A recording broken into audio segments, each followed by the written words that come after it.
고고도 미사일 방어 체계 사드 4기의 추가 반입 보고 누락과 관련해서 청와대 진상조사 결과가 발표됐습니다.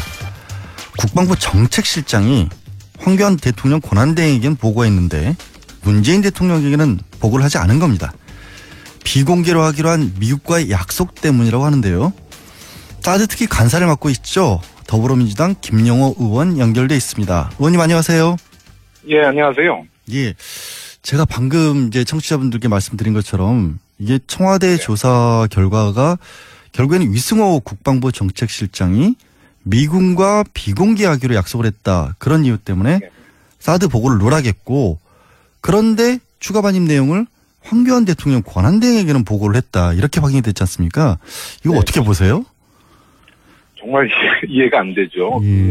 박근혜 전 대통령이 이제 탄핵 정국에서 그 대통령 권한대행을 맡았던 황교안 대행에게는 보고했고, 국민에게 직접 그 대통령의 권력을 부여받은 문재인 대통령에 보고하지 않았다는 것은 정말 있을 수 없는 일이죠. 예, 그야말로 군 통수권자를 완전히 무시한 그런 행태로밖에는 볼 수 없다라는데, 근데 국방부 정책실장이 이거를 결정할 수 있을 만한 그런 권한이 있을까요?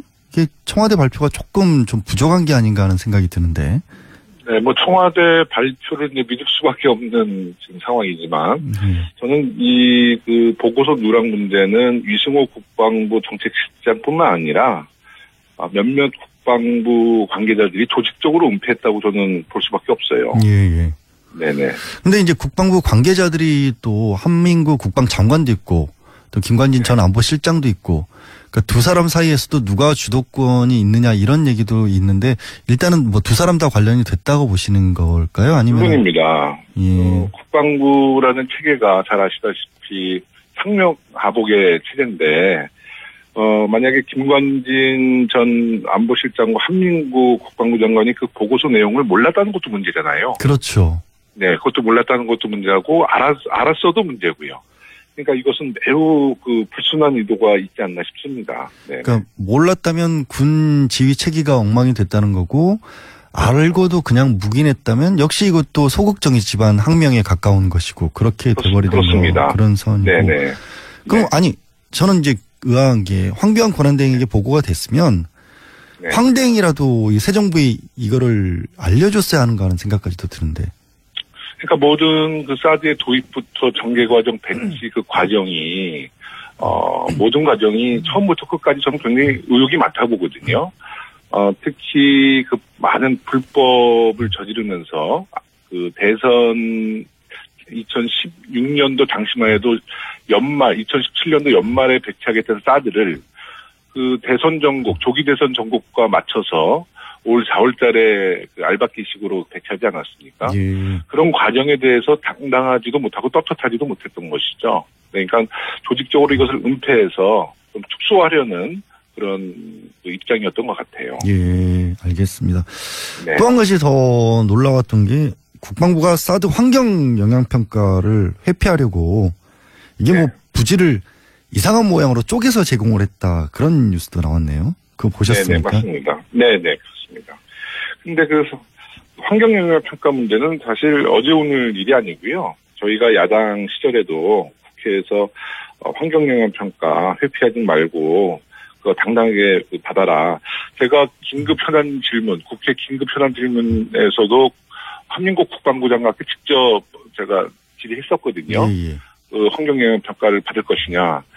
받겠다고 또 그랬어요. 그 당시에. 그리고 환경부랑 협의하고 있다고 했는데, 그 다음 날 제가 환경부에 자료 요청을 했더니 국방부와는 환경영향평가에 대한 뭐 협의는 전혀 없었다라는 또 입장을 제가 들었어요. 그러니 얼마나 국회를 정말 기만하고 국민을 지금 다 속인 거죠. 예. 그러니까 그거를 이제 정규 환경 영향 평가가 아니라 간이한 방법으로 받으려고 부지 규모를 축소해 버렸다라는 게 결국 이제 결론이었던 거니까, 그래서 이제 의원님께도 제대로 보고가 안 된 걸로 보이는데. 아니요, 제가 그때 질의 때도 전략 영향 환경 평가라는 얘기를 분명히 했고요. 예. 그 롯데 성주 골프장도 그렇습니다. 원래는 이제 부지를 공유했을 때 현금 보상을 해주게 돼 있거든요. 예. 근데 지금 이 롯데 측의 그 성주 골프장과 토지 맞교환이라는 아주 이례적인 방법을 썼잖아요. 예. 그것도 결국은 그 국회 비준을 받지 않기 위한 하나의 편법이에요.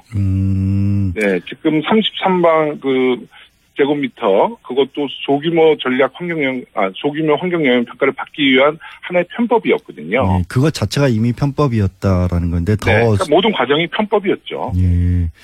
어쨌든 그러면 뭐 정부는 다시 규정대로 원래대로 환경 영향 평가 하겠다 이런 방침이지 않습니까?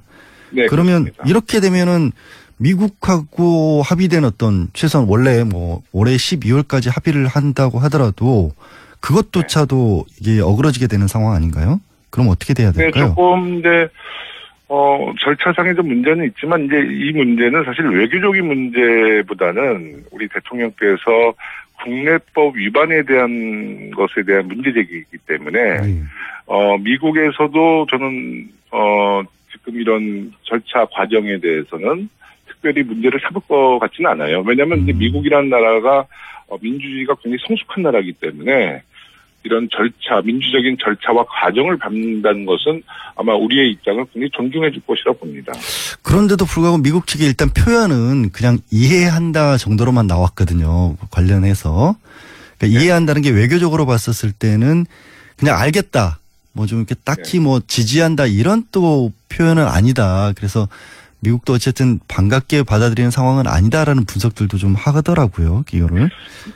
하지만 어저께 제임스 시링 미국 국방부 미사일 방어국장도 아마 우리 정의용 청와대 국가안보실장 만나서 한국의 입장을 충분히 이해하고 신뢰한다라고 얘기했잖아요. 네, 또 신뢰한다는 말도 덧붙이긴 했죠. 네, 저는 그것은 미국에서는 최대한 예의를 갖췄다고 봅니다. 왜냐하면 이제 사드라는 무기 체계가 미국 무기 체계고 또 MD의 편입 과정이라 볼 수 있는데 아무리 우리의 입장을 존중한다 해도 미국이 뭐 지지한다, 응원한다라고 할 수 있는 입장은 아니죠. 예. 하지만 자국 내 입장도 있으니까.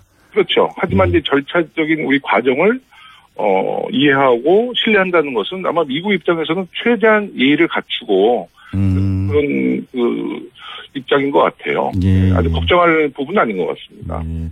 근데 미국 입장과 관련해서 또 하나 좀 드는 생각이 원래 이제 김 의원께서도 처음에 이 사건 사드 보고 누락이 문제가 됐었을 때 이거는 청문회까지도 해야 되는 사안이다라고 좀 강력하게 요구를 하셨다가 아무래도 뭐 외교 갈등이나 이런 것이 좀 우려되셨는지 조금은 주춤하셨고 일단 청와대 조사 결과를 보고 어떻게 할지 좀 방침을 정하자 이렇게 좀 입장을 선회하셨는데 이제 상황에 대해서는 지금 상황에서는 어떻게 하실 계획입니까?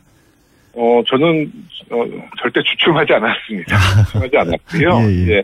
조금 신중한 거는 신중한 하셨다. 네, 6월에 한미 정상회담이 있으니 그래도 이제 대통령과 우리 문재인 대통령과 트럼프 대통령의 정상회담을 한번 지켜보고 우리가 또 다시 행동을 해야 된다 보지만 지금 이제 저는 사드 전개 과정과 배치 문제에 대해서는 이제부터 시작이라고 보거든요. 지난 박근혜 정부에서는 모든 과정을 다 은폐하고 투명하지 않게 이제 진행해 왔기 때문에 지금 청와대에서 어저께 보고서 누락 1차 발표가 있었고 또 제조사가 들어가잖아요. 네네. 네, 제조사가 들어가고 이제 문재인 정부의 국방부 장관, 외교부 장관, 환경부 장관, 기재부 장관이 이제 임명돼서 이분들이 아마 이제 하나하나 이제 지난 박근혜 정부에서 사드를 전개했던 그런 자료에 대해서 많이 좀 저는 공개할 거라고 봅니다. 이제는 그렇다 보면 이제 그런 과정 속에서 사드가 군사적인 실효성이 있었는지 없었는지 국방부에서 검증을 할 것이고요. 또 환경부에서는 왜 환경 영향 평가를 이행하지 않았는지에 대해서도 아마 좀 검증을 할 것 같고 기재부에서는 토지를 부여했던 그런 과정의 불법성에 대해서도 바로 잡을 것이라 보고요. 또 외교부에서도 지금 저희가 많은 의혹을 지금 갖고 있는 이면 합의 문제, 사드에 대한 비용 문제 있지 않습니까? 뭐 이런 문제가 하나하나 진실이 나오고 국민들이 그 과정 속에서 의혹에 대해서 궁금해하신다 그러면 야당에서도 아마 지금 청문회에 대해서 약간 좀 소극적인 반응이지만 국민들의 공감대가 형성되면 예. 야당에서도 뭐 청문회를 받아들일 수밖에 없다. 저는 이렇게 생각하고 있습니다. 예. 네. 이제 각 부처들이 앞으로 조금 바뀌어서 해줘야 될 역할에 대해서 말씀을 해주셨는데 일단 네. 국회에서는 국회 비준까지도 얘기가 나오고 있는데 이 야당에서는 또 이게 애초에 한미 상호 방위 조약에 의해서 이뤄진 거니까 비준 사항이 아니지 않느냐 이런 반론도 나오고 있어요. 이건 비준 사항으로 계속해서 밀어붙이실 생각인가요? 저는 야당이 매우 4대 주의적인 발상을 하고 있는 것 같아요. 예. 왜냐하면 외교 안보 문제는 우리의 국익을 놓고 판단해야 될 문제인데 예. 다시 언급하지만 사드의 군사적 실효성이 미국 내에서도 아직 검증이 되지 않은 무기 체계거든요. 네. 실전 배치가 한 번도 되지 않았던 또 무기 체계고 또 주변 국가와의 갈등도 좀 최소화시켜야 되고 예. 또 국민 통합도 위해서라면 국회 비준을 통해서 시간적인 여유를 갖고 여러 가지에 대한 문제점을 하나하나 조정해 나가는 것이 전 맞다고 보죠. 네, 당연히. 그러니까 사드를 찬반을 좀 문제제기하는 것이 아니라 당연히 사드라는 것은 국가 예산이 들어가고 또 굉장히 우리나라 국방에 아주 중요한 사항인데 이 문제를 국회에서 논의한다는 것을 저는 반대하는 것에 대해서 이해할 수가 없습니다. 아, 예. 네. 알겠습니다. 그러면은 결국엔 아까 이제 사대주의라는 표현까지 쓰셨는데 그러니까 야당에서 제기하는 것처럼 이게 결국에는 한미동맹 균열을 부르는 거 아니냐 이런 주장에 대해서도 당연히 받아들이지 않으시겠죠?